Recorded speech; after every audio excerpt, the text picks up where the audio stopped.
Hello and welcome to the Popcorn Isn't Real. I'm Leif Eric. I'm here with my brother Torvald. Howdy. We've got a great show for you today. Yeah. Wow. Who would win in a fight? Binky from Wonder Falls or Hetty from Single White Female? No one's watched Wonder Falls. I know. I'd have to say Hetty because Hetty kills people. Or does she? Well, yeah. No, she doesn't. Well, she kills dogs. No, she doesn't. What? Wait a minute. This sounds like a theory. Some sort of fan theory.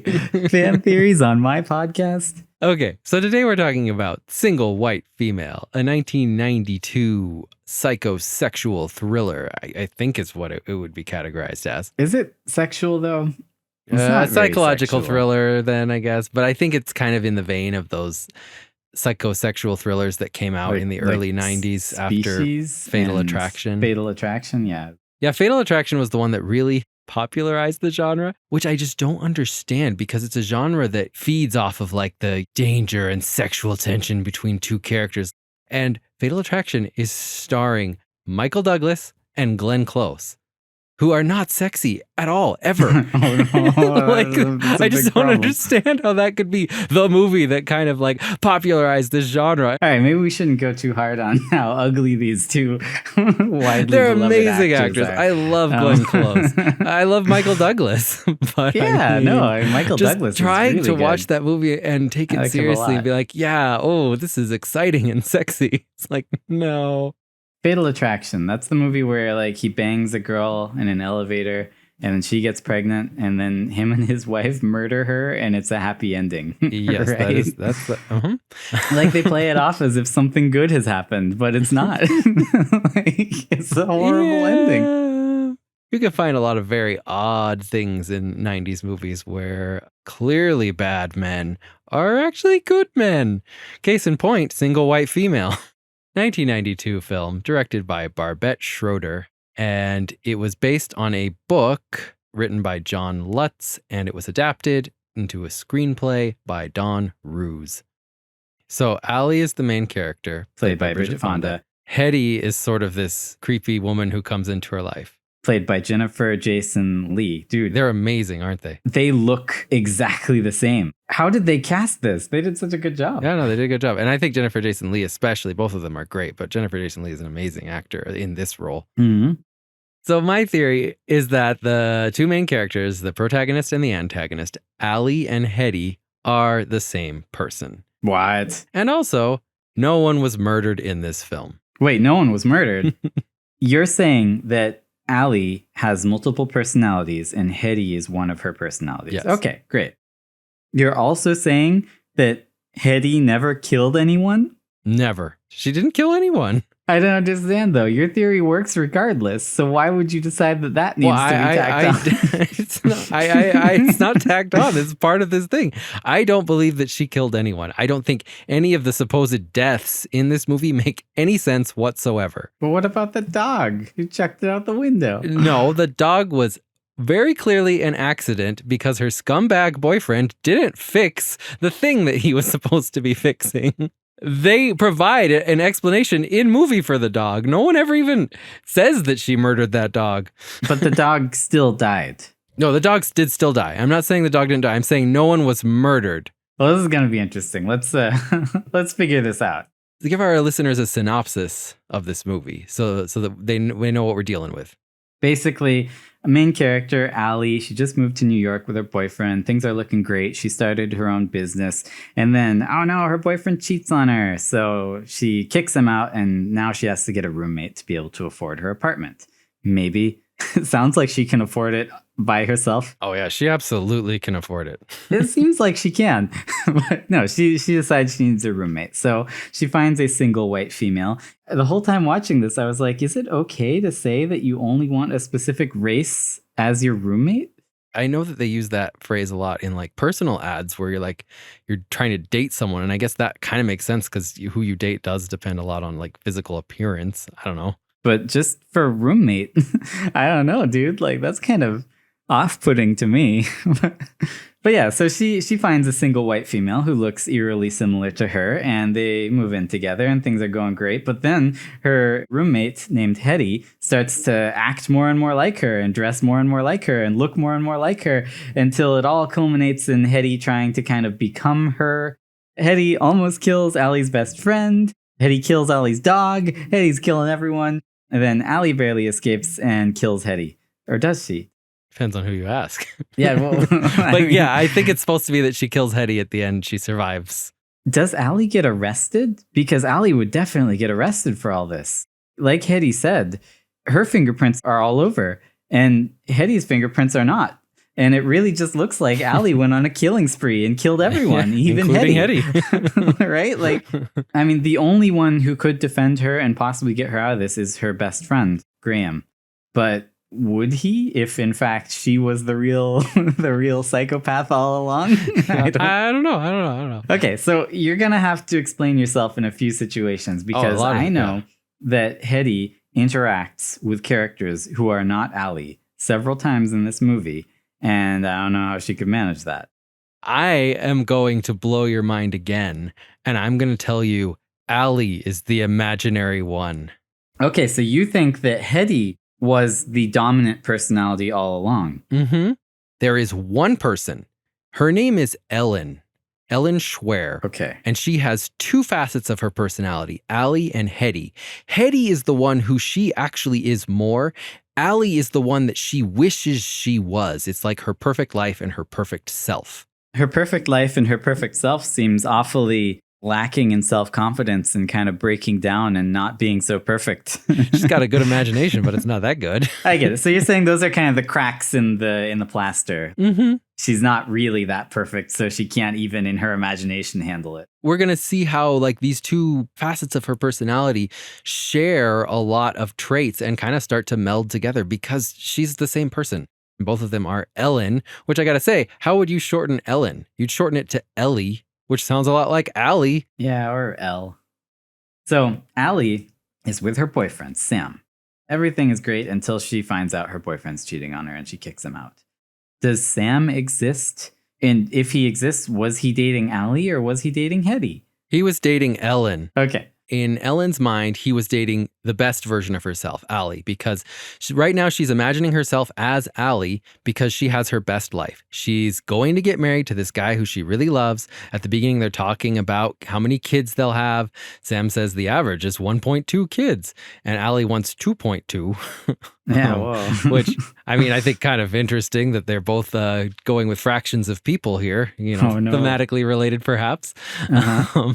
She is imagining herself as Allie, her perfect self, who is a cool software developer who develops software that makes no sense. It's stupid. Dude, her job is stupid because she clearly, like Ellen, doesn't Photoshop. Actually know anything about software development. She's just imagining herself as something other than a bookstore clerk, which is where Hetty works, which is what I believe Ellen actually does. The real main character is actually a bookstore clerk. That was going to be my next question for you is, does the software that she developed actually exist? And it sounds like the answer is no. I posit that nothing at her job exists. Mitch doesn't even exist. Her skeezy boss client dude. And her dumb software doesn't exist either. Well, I don't know, maybe in the 90s that was pretty cool software, but just dresses people up badly in clothes. No, the idea I think was that it could take the clothes that the person's wearing and change it to a different article of clothing, right? Like to show kinda in looks real like time. MS Paint to me. Yeah, it kind of looks like bad Photoshop, but anyway. I mean, for the 90s, that was something. There was no video toaster for the Amiga, but you're saying her perfect life that she was imagining kind of fell apart when the boyfriend left the picture and her real life started to creep back in, her real crappy life where she's a bookstore clerk and goes dancing at crappy clubs every night. And funny that you say creeps in because that's exactly how Hetty enters her life. She creeps in. You're right. She creeps in exactly right when Allie is like at her weakest. Like Allie's specifically having a mental breakdown, like crying on the floor.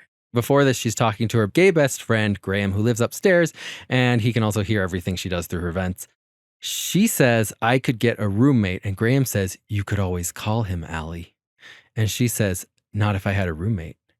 Now, I'm going to ask you, Torvald, who do you think Graham is suggesting she call? Her boyfriend. Right, but why would Graham suggest that? That makes no sense. He can hear everything that happened. He knows what her boyfriend did. Why would he cheated on her? He's a terrible sleazebag. Why would he suggest she get back together with him? Like, it just doesn't make any sense to me. So you're saying he wasn't telling her to call her boyfriend? I was thinking maybe call her dad. Ellen Schwer's dad sends her checks every month. And I'm thinking that Graham was suggesting you could always call him, get more money from him if you can't afford the apartment, which as it turns out, she can totally afford the apartment. I mean, maybe she couldn't on a bookkeeper salary, definitely on like a software developer salary. No, I mean with the checks that she's getting from her dad, she can yeah. afford the apartment.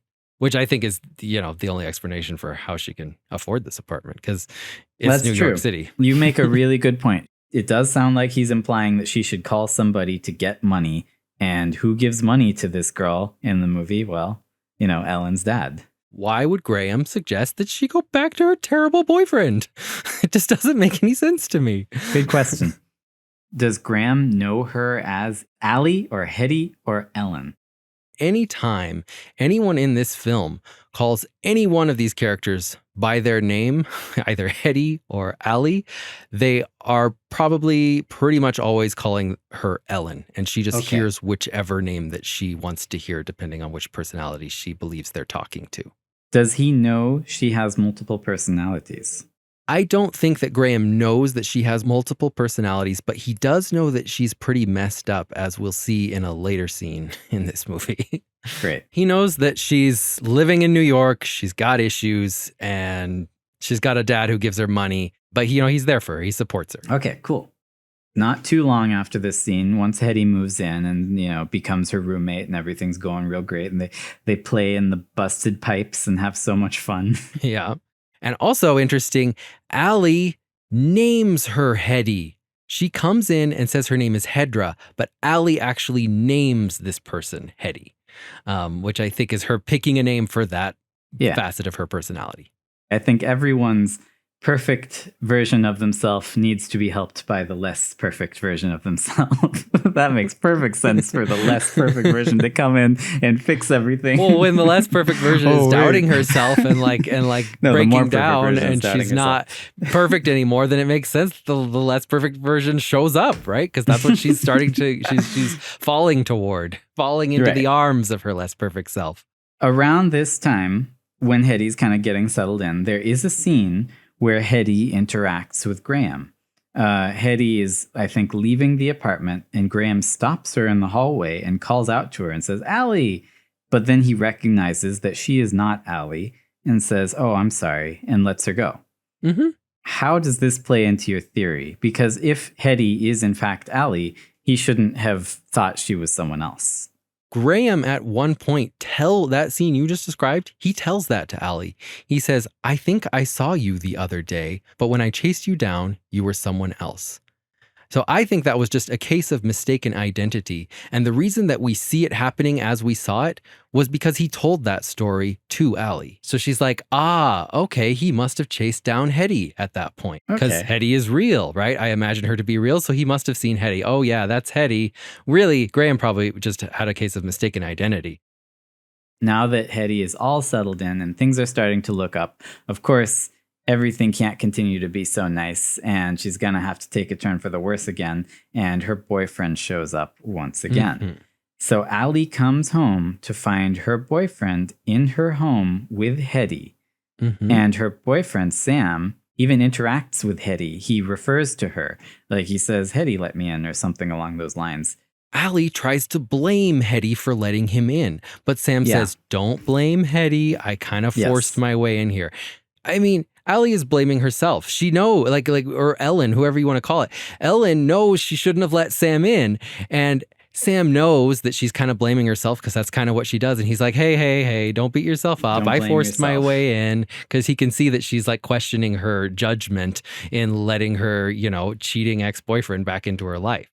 So you're saying that she just went out and bought herself a dog one day? Yeah, no, because she's living alone, and we know that she is afraid of being alone. Yeah. Yeah, she went and bought herself a dog one day, and she's kind of like beating herself up for it, right? She's like, well, you better return him tomorrow to Hetty. And Hetty's like, yeah, I will. But knowing that she's going to fall in love with it, right? Like, this is her thought process while she was going to buy a dog. She's like, no, you're not buying a dog. You're not buying a dog. We can't afford a dog. We don't want a dog, but I'm lonely. And I know I'm going to fall in love with it, and I'm going to keep it around, you know? I get it. Hetty and Allie always do the same thing. They go clothes shopping together. They buy the same clothes. They both eat ice cream at the same time, the same flavor of ice cream. Mhm. Allie puts on Hetty's earrings. They wear the same perfume. Allie's client, Mitch. There's an entire scene, in fact, several scenes dedicated to her interactions with Mitch. I just want to ask what's going on here, because you've already established that you think Mitch was all in her head. He's just a mental manifestation of her success. So why do we have these whole scenes set entirely in her imagination? What's going on here? What I know is that we see Hetty working at a bookstore around the point where Sam comes back. And she's bad at her job. She's barely paying attention to the customers, and she seems to be kind of lost in her own thoughts, making phone calls, doing whatever she wants to do at the time. I think she spends most of her time at that bookshop kind of imagining these scenes that maybe happen with her boss. But remember that Allie's success is an existential crisis to Hetty. And so she imagines these scenes with Allie's job that don't even exist, where it just keeps getting worse and worse. She's sabotaging that idealized life because she knows it's not going to happen, even though the Allie aspect of her personality is kind of still hoping that it will. But then, I mean, I'd have to ask why the writers then didn't have Hetty in some way sabotage those events. No, good question. But my counterpoint to that question would be, how come they don't ever show Allie doing anything that has to do with her job ever? Except for those scenes with Mitch. She doesn't even have a computer at home. How does she even do her job? I don't know. She doesn't have a computer. There is no aspect of this job that is actually in her life. Things are about to get a little grittier. Right? Yeah. And it's around when Sam is coming back into her life, Hetty kind of starts doing evil things. I don't think that she got back together with Sam. I think that she just wishes she got back together with Sam. I think he came over to help her with a few things, like fixing that window thing. And he came over to talk to her a few times because she was really depressed. And I think there is precedent for him doing that because we know that that's what he does. That's what he did. That's why he slept with his ex-wife, was because she was really depressed on the anniversary of their divorce. So he went over there to comfort her. So like we know that he goes over to ex's houses to comfort them. But I don't necessarily think that they're back together or that he's coming over every night. That kind of messes with something I wanted to ask you. At some point, Hetty asks Sam about like how that pill she gave him was working out. Mm-hmm. And I think the implication is that like she gave him some Viagra so he could sleep with Allie or something. No. Oh gosh, no. Let's talk about this scene. So Sam fixes their window. And this is one of the times I actually do think that Sam came over to fix her window. Fix, in quotes, their window. Yeah. He fixes it badly because he's a scumbag and a cheating loser. And he doesn't really care about Ellen. Dog falls out the window, which I believe actually was an accident. And Hetty blames herself. The first thing she says is, "It's all my fault." Allie blames Hetty. She's mad at Hetty, right? She's mad at herself for what happened. She left the window open. But later on, we'll see that Hetty is actually like, it was Sam's fault. Like she realized it's because Sam didn't fix our window. He said he did, and the dog just jumped out the window. And so they're both depressed, Hetty and Allie, at the same time. Hey, because they're the same person. And Allie is supposedly sleeping. She's sleeping because of a pill that Hetty gave her. She never gave a pill to Sam. Okay. So, I mean, I think what happened here was this was just another time when she was depressed. She called Sam over and he's asking her how those pills are working out. Like, because there are people who have anxiety or depression problems. And one of the types of pills you can take rather than an antidepressant is just something that makes you sleep because you're less anxious and worried about things like your dog dying if you're sleepy. Then Hetty kisses Sam and he closes her in her room and leaves. And I kind of think that this is when Sam is being like, this isn't a thing, like we're broken up now. Okay, so he's like rejecting her. When Allie wakes up, she's late for work and she rushes around. And this is when in the movie she realizes, hey, wait, Hetty has the same clothes as me. I think what's happening here, she woke up, she's super drunk, she's running around looking for clothes, and she's like, what's going on here? I think she's just really confused her. These are all my clothes. Yeah, because they're all your clothes, lady. You're the only one who lives here. I just got to say about the creepy boss bitch. My wife pointed out how ridiculous it is that he's acting like he thinks he's attractive when he clearly was cast to be like the least attractive, most disgusting person in the world. I know. I love his character because he's just so slimy and so skeezy and disgusting. And he plays it off like he's just the hottest Yeah, thing he's in just a the total room. hot shot. And I love that in the end of the movie, he turns out to be the hero and shows up to save her. It's like, what's going on? Why is he the hero? He's so disgusting. He's like the knight in shining armor. This disgusting. But he's also like still sexually totally assaulting acting like a scumball. jerk while he does Well, it. yeah, but he's also acting like he's super cool. He's like, oh, don't worry. I took care of her. He didn't do anything to her. He just pushed past her. That was all he did. So while the boss is like sexually assaulting her, she kicks him and she gets out of there. And then when she comes home, she's like, it was like something inside me taking over. It was scary. And I think that's kind of her like realizing that she has like these different facets of her personality and sometimes they take over. Okay. And then right when she says that is when Hetty decides to call that person, whether he exists or not, it doesn't matter, and like threaten him. Hetty is the part of her that took over that's more aggressive. They get haircuts. This is when I believe they are merging into one person, as evidenced by them getting the same haircut. Ellen is becoming Allie. Oh my gosh. This is going to be very hard, I think, for our listeners to follow because it's hard for me to follow. It is very hard to follow. The point is that this one single person who was kind of both Hetty and Allie is now trying to move more toward being Allie. You didn't make it any less confusing, but okay. I'm sorry, listeners. And the reason she's becoming Allie is because she feels like she's losing her Allie-ness. Yeah, she's pushing back. She's like, no, I'm going to have that life. I'm going to get Sam. I'm going to have the life that I wanted. Right. I'm going to She's be like, Allie. this is me. Around this point, Hetty takes a shower, and Allie looks in her closet at some Polaroid photos. Who is the only character in this film who has a Polaroid camera? My guess would be Allie, since you seem to think it's damning information. It's actually introduced several times throughout this movie. She uses it to take a Polaroid photo of every single person who comes to look at the apartment. Oh, yeah. And that's true. she uses it to take a Polaroid photo of herself and Hetty and the dog all together on the bed. You're right. No, I remember that. Allie is the only character that we have any evidence has a Polaroid camera. Now, I know they were popular at the time, maybe. Yeah, I was going to say, that doesn't mean no one else could have had one. But Right, but I'm just in saying, the movie, we only ever see one. So it is I get evidence for what I am going to posit next, which is that Allie is looking in her own closet at her own family at her own photos. No, I mean, I actually like this. It's like a Chekhov's gun kind of thing where, like, why would they put that in the movie if it was never going to be used, right? So I understand.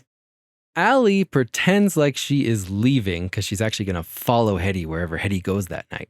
Hetty goes to the club. Yeah, like the world's most crappy club. Where she is specifically picking up people who look like Sam. She's like, you look just like my roommate's ex-boyfriend. Yep, So- which is a weird thing to say when picking someone up. I was like, is this supposed to turn him on?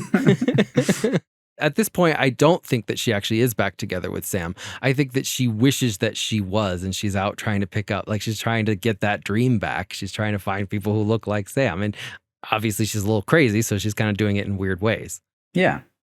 Allie goes to Graham and talks about Hetty, and he says, get rid of her.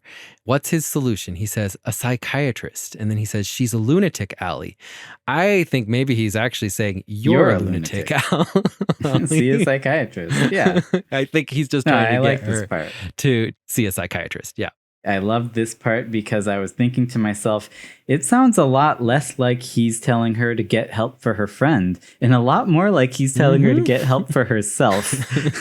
Allie's response is, she's my problem. I'll handle it. She's me. And then I love that he immediately goes and calls the psychiatrist. Well, when he goes and calls the psychiatrist, I think she's just hearing bits and pieces of his conversation and filling in the stuff that she can't hear because she's listening to him through the vent as she's taping it up.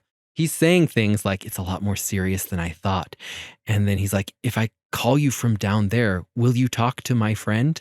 Which It doesn't sound like he's, talking about the roommate. I mean, he's trying to get a psychiatrist for her. He wants the psychiatrist to talk to Allie. I thought that was interesting. I was like, yeah, this kind of supports your theory here. And then here is where Hetty attacks Graham. She just like hits Graham with like a little metal pole. I feel like Graham, who is a big guy, he's like bigger than Sam. I don't think he would go down like that and just be knocked out in a bathtub for days. Like that was the weirdest part of the movie, was that he was knocked out, but he just stayed knocked out. Like, what was going on? I think what really happened is that Ellen heard her friend talking to a shrink about her, and then she imagined herself going up there doing what she wanted to do, which is kill him. Like you talk about me to a shrink. And then I think she didn't do that, but luckily the next day, Graham, as he told us earlier in the movie, was leaving the next day for several days. And so like Graham's just not there. He left. He was going on a trip. He was going to like his brother's wedding or something like that. And Allie was supposed to be cat sitting for him. So you think he was just gone? Yeah, I think he just left and she didn't actually go up there and start hitting him, but she sure wanted to. But after he left, she went up there because she was taking care of his cat. Why else have this scene where Allie is listening to him talking to a psychiatrist through the vents, right? Like if it wasn't about her, she could have just been in his apartment while he made that call, right? Like, yeah. Then Allie calls her own parents. Yes. Asks them who she is. Yep, and asks them who she is. So like she is way off the deep end now. Yeah. She's not only another personality, but she's a personality who doesn't know who she is. And as we'll find out later when Hetty, I think she's visiting the post office, like after this point, like her dad apparently has started calling like the post office asking for Ellen. Probably because she just called him asking who she was. Yeah. All right, so this is the part where Hetty comes in covered in blood because supposedly she was just beating Graham nearly to death upstairs. She passes it off as my period always comes. You're right. And I think that's what happened. She imagined she killed Graham and then her period came and she's like, had to clean that blood from killing people. So Sam calls. Sam says, "Tell her to surprise me," which is a weird thing to say. Yeah, it's kind of odd. And then when Hetty shows up, not Allie, at his apartment, he is surprised, which he shouldn't be because he said, "Tell her to surprise me." So this is where she's trying to seduce Sam while he's in bed. She's not just trying. Or not seducing. She's sexually assaulting Sam while he's in bed. I was going to say, you're kind of phrasing this really lightly. I don't know why you're trying to like protect her legally. In one shot during the scene where Hetty is trying to seduce Sam, she is actually played. Not seducing him, dude. I'm taking this from IMDb's trivia. That's what it says. What do you call? You keep calling it that. Well, Hetty is sexually assaulting Sam. She is actually played in one shot by Bridget Fonda, the actor who plays Allie. Oh, that's cool. And that's fun. Supposedly, that's because Jennifer Jason Leigh was still getting her makeup done, and I guess Allie already was in her makeup. But I think, maybe the director Barbette Schroeder saw a perfect opportunity to hint at what he was really trying to say, which is that they're the same person. Mm-hmm. But no matter what, it is undeniable that in that scene they are the same person because they're played by the same person in one shot. Exactly. And then when Sam finally kind of looks at her and sees her, he says, "What is this hair?" And then he says, "You're too needy. You're always clingy." Oh, he didn't like the haircut. She right? Knew he would So she imagines that he's saying this to Hetty, but really he's just saying it to her. He's like, "I don't like your new haircut. You're needy. You're clingy. We're over. Like, why are you here in the middle of the night at my house?"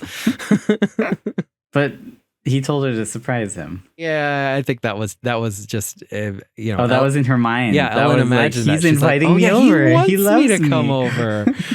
That's why he said something so ambiguous and weird, because he didn't actually say that. He didn't want her there. And then Hetty attacks Sam with a stiletto heel. Oh, she doesn't attack him. She kills him. Right. But the first thing when I was watching this with Christine, the first thing she shouted out was like, "You can't kill someone with a stiletto heel." Her first thing she said was like, "Yeah, I mean, he would have some eye damage, but I just really don't think that would reach his brain." Yeah, definitely. It doesn't seem right to me, but maybe. Like, I've never tried it. You just instantly die. I don't know. Just like that, you're dead. Like a bullet to the head. So Hetty thinks that she has killed Sam. She goes home and starts incinerating all her clothing and cleaning her apartment, so there's like no sign of her there. Now, what I think happened, she came over, she attacked him with a stiletto heel, probably gave him some eye damage, and then left. And now she's realizing, oh, I got to go on the run. But she's also kind of twisting it into like, oh, I killed a guy, like, oh, it's really bad kind of thing. Okay. But I don't think she actually killed him. I just don't think that makes any sense that she murdered him with her shoe. No, I don't think she could have murdered him with her shoe.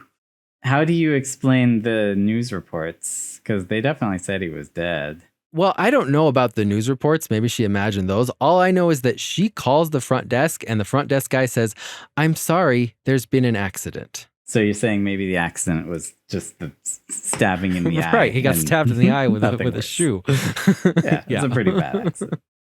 This is where Hetty sort of kidnaps Allie and like takes her up to Graham's apartment and ties her up. She turns up the music real loud for some reason. I think it's just because she's crazy. Allie uses the internet at this point.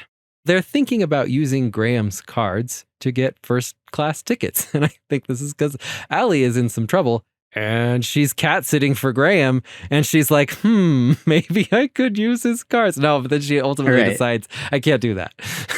Dude, I love how they book these tickets by like creating a Word document and filling it out. This is totally how you book tickets. I mean, it's totally how you book tickets if you're insane. In your mind. No, I don't know. Maybe some like booking agency has allowed you to do that back in the 90s. I have no idea, but it's very non-standard for today. That is actually good evidence because there's that famous Reddit story of that guy who had carbon monoxide poisoning in his house. Exactly. And he just like created a folder on his desktop that he thought would link to his webcam. Yeah, he was making comments on Reddit being like, I think there's someone in my house because like and they're leaving notes things for missing me. And they're leaving notes for me. And everyone was like, well, you should get a security camera. And he's like, okay. And he kept making posts saying, all right, I got the security camera. I installed it on my computer. And like, there's nothing. Someone deleted it from my computer. Like there's no videos. Yes. And they left a note on my computer telling me that my landlord won't let me talk to you or something like that. Yeah. And then it turned out he had carbon monoxide poisoning. And later, once they got that fixed and he almost died, he like had to go to the emergency room. He was like, oh yeah, I had just bought a camera and put it on my shelf. Not even plugged it in and made a folder on my computer my desktop that was just called videos. They were not connected in any way. Why isn't this getting videos? It's empty. Someone deleted them. Yeah. So like if your mind is compromised, you might be booking tickets in a strange way like that. Thinking that this Word document is somehow going to produce tickets. And then Mitch shows up, and like my question is, how did Mitch get there so fast? Like he's there right away. Mitch, this he's is a freaking New York superhero City. Here. He shows up and then like does like a bunch of detective work to figure out that this is where Allie is and forces his way in there to save her. Like he takes actions that no human would reasonably take under these circumstances just to get in there and save her. I thought it was kind of cool that like she built ransomware into her own program to basically hold her clients hostage if they didn't pay her. I thought that was fun and, cool that they predicted ransomware back in the 90s.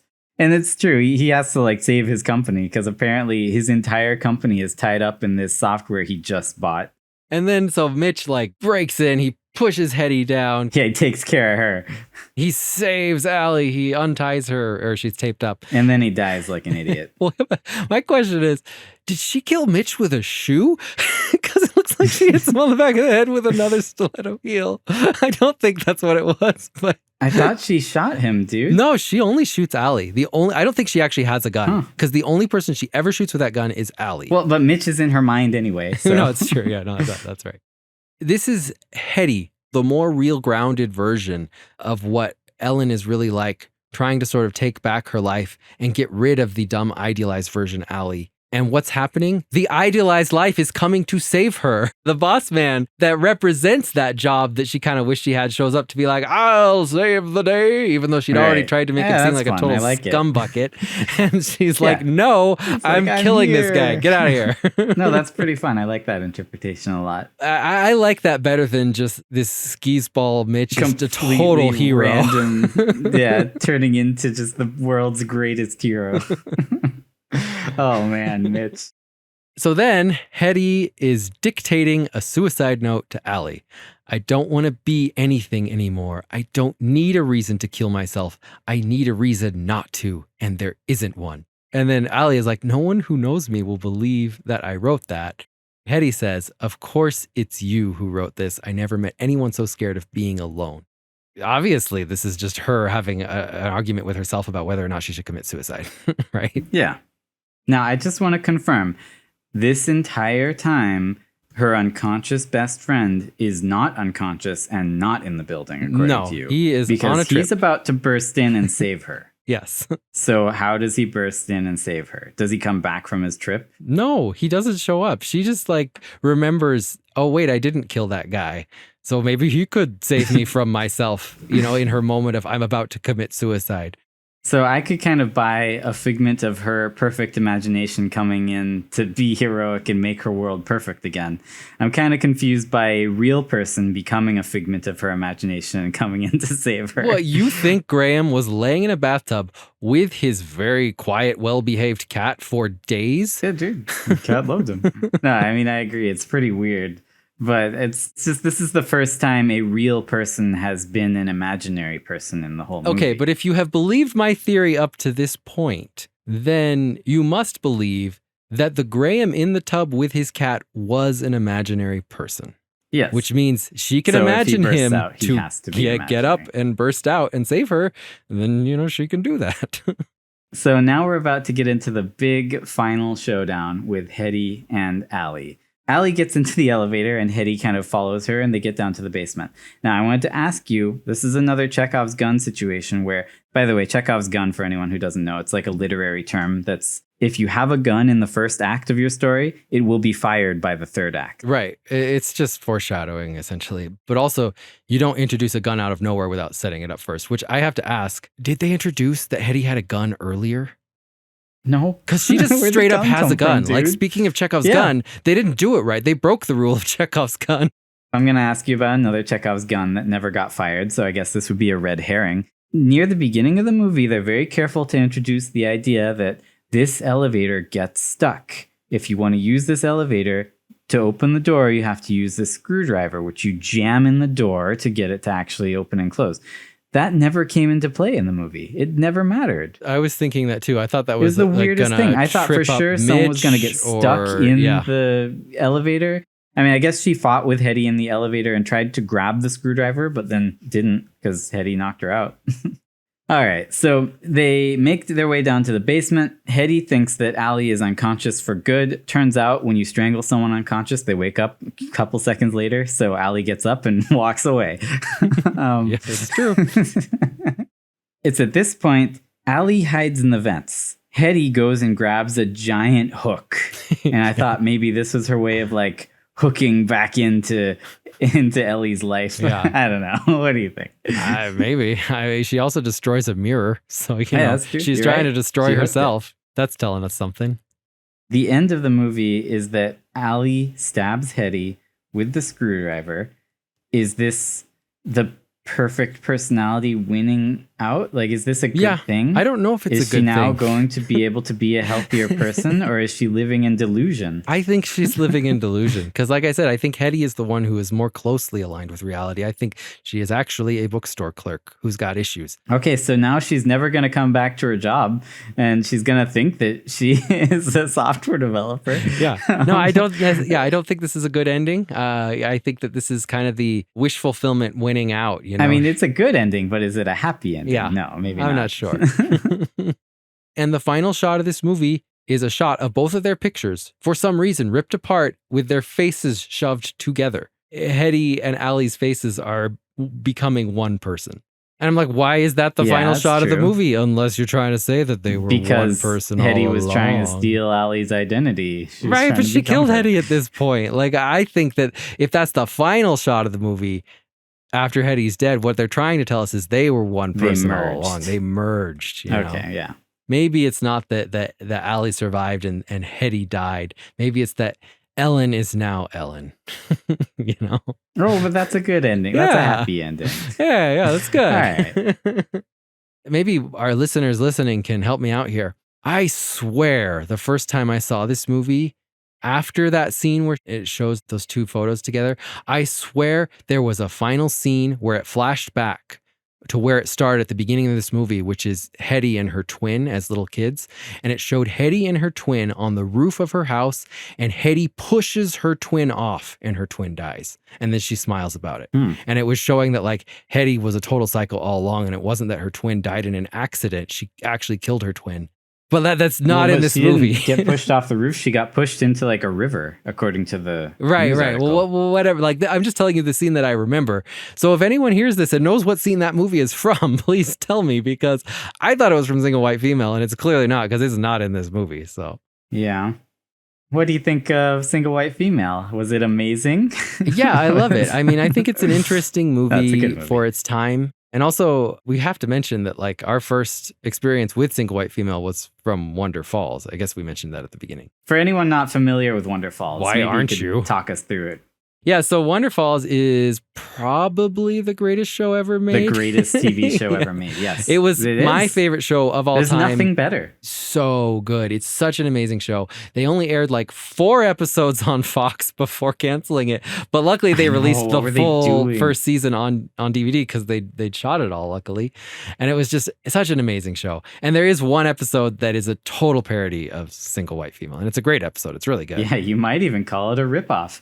No, it's definitely a parody because they straight up mention Single White Female several times. She's a single white female, Jay. Or you're just like that girl from that movie who wanted to be that other girl so much that she tried to kill her. Grease? No, single white female. But yeah, if you ever get the chance, any of our listeners to watch Wonder Falls, like watch Wonder Falls. That is an amazing show. And watch Single White Female. Yeah. I think in regards to your theory, fun theory, definitely spices up the movie. It's really interesting to try and look at it from that perspective of, oh, these are the same person. Anytime you can do that, it's great. So, I mean, the only thing that can make it better is if actually Hetty did exist, but she wasn't evil, and all of this was some kind of scam. Oh, dude, where we're good she at was those. Scamming Allie. Everyone in her life was Whoa. tricking her for what? To get her software? Yes, they all wanted her software. That's exactly it. Because they knew it would delete itself. Check out our Twitter at Popcorn Isn't Real. Let us know what you think of the theory and of the movie itself. Remember to rate our podcast wherever you're listening. Give it a review if you want. That would really help people to find us. Music for this episode was provided by Christine. And remember, the popcorn isn't real.